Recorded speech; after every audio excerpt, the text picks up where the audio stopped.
अस्सलाम वालेकुम दोस्तों, की हाल चाल। तुसीं देखदे पे लतीफ़ एनिमल टीवी में वीर मुहम्मद लतीफ़ जट। दोस्तों, सब तो पहले साढ़े चैनल को सबसक्राइब करो ताकि साड़ी हर वीडियो तुहाडे तक बासान तरीके से पहुँच सके। आ वीरां वास्ते पहलन झोटी है जिहड़ी 5 तो 6 घंटे पहले वीडियो लगाई सी और रेट करना सी 3.5 लाख। मालक ने मुलाजम नूं कितों पता नहीं लगा, मुलाजम ने मुल्ल किया 2.5 लाख रुपया।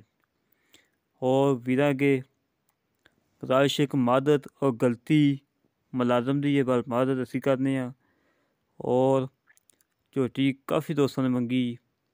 हम मालक के मत्थे लग्या, उन्हें कहा लतीफ़ भाई झोटी का मुल है 3.5 लाख। मैं सर थोड़े मुलाजम ने कहा कि 2.5 लाख है, उन्हें कहा नहीं पता है। उन्होंने तू मैं वाह ही बाकी दोस्तों के सामने जेड़े अज इस झोटी की वीडियो पाई है। एक होर चैनल ने वो वड्डा हाजी सनाउल्ला साहब बने खड़े ने जेड़े 3 लाख का डंगर 4 लाख मुल कराते सी। अज उन्होंने गल्लां लग पियां ने कि झोटी का लतीफ़ ने गलत मुल किया। अज उन्होंने गल्लां लग पियां ने। हमेशा तो वीरां नूं पता जेड़े साडे नाल चलदे पे ने, जेड़े मेरे वीर सबसक्राइबर ने और जेड़े साडी वीडियो वेखदे ने, उन्होंने सारी डिटेल का पता है कि लतीफ़ एनिमल टीवी मुल किवें करांदा है, ज़्यादा करांदा है, कम करांदा है। उन्होंने वीरां नूं सारा लतीफ़ एनिमल टीवी का चैनल ने कि साफ सुथरा और म्यार ते कम करीदा अल्लाह के हुक्म नाल। और चोरां तो लुटेरियां तो बचो। जेड़े अज इस झोटी की वीडियो पई है एक होर चैनल पर पई, जेड़ा जो हाजी सनाउल्ला साहब बने खड़े ने कि साडे ओहदा कोई है ही नहीं।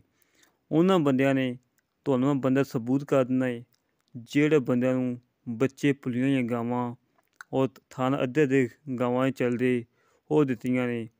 वो बेचारे अज भी रोंदे पे ने, अज भी रोंदे पे ने। साडा कोई बंदा कह देवे कि लतीफ़ भाई तेरे को जानवर लिया है, थान अद्धा है जां फलाना नुक्स निकलिया जां फलाना निकलिया, असी अज भी उहदे वीर दे देनदार हाँ। माशाअल्लाह अल्हम्दुलिल्लाह हर रोज़ 1-2 जानवर सेल करीदे ने। कल माशाअल्लाह 11 जानवर लोड करवाए ने। कल की डेट में कल 11 जानवर लोड कराए ने। मेरे वीर आए सी सियालकोट तो, वीरां ने वाइस क्लब की वीडियो भी वेखी सी। माशाअल्लाह हमेशा तो कम किया है, सुथरा किया है, म्यार दे मुताबिक किया है। और गलती इंसान को होंदी है और गलती मेरी भी नहीं, सिर्फ उनके मुलाजम की गलती है जेड़े ने मुल गलत किया। उन्होंने ना पता होने बावजूद क्लिप बनवाया, उन्हें वीडियो बनवाई। साड़ी गलती होगी कि असी वीडियो लगाती। काफ़ी दोस्तों ने झोटी मंगी कि लतीफ़ भाई ये मुल गलत होया। फिर मालक को गए, मालक नूं पुछया, मालक ने कहा जी नहीं भाई लतीफ़ ऐ नहीं ऐ। दोबारा फिर लान लगे इस मकसद वास्ते कि जेड़ा ने अज सानू साढ़े खिलाफ गल्लां कीतियां ने उन्होंने वास्ते वीडियो है कि हमेशा तो मेरे वीरां नूं पता है कि कम लतीफ़ एनिमल टीवी ते साफ सुथरा सुच्चा म्यार तो होंदा है। और कोई वीर मेरा हथ खड़ा करके कह देवे कि लतीफ़ भाई फलान जानवर तू गलत दिता है, फलान जानवर च करप्शन रखी है। ये नहीं कि उन्हें मुल कराया 3.5 लाख, असी 4.5 लाख कराया भाई इंदे जी उसी गुनाहगार हाँ कि लतीफ़ भाई तेरा मुल इन्ना है, वो फलाने घर दा इन्ना है।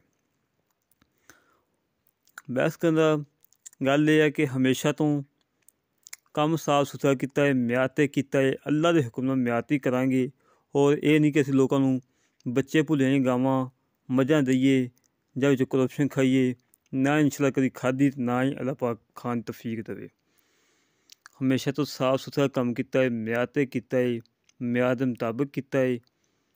इस तरह अपने वीर तो इजाजत मिलांगे एक अगली वीडियो ते। पाकिस्तान जिंदाबाद, पाक आर्मी जिंदाबाद।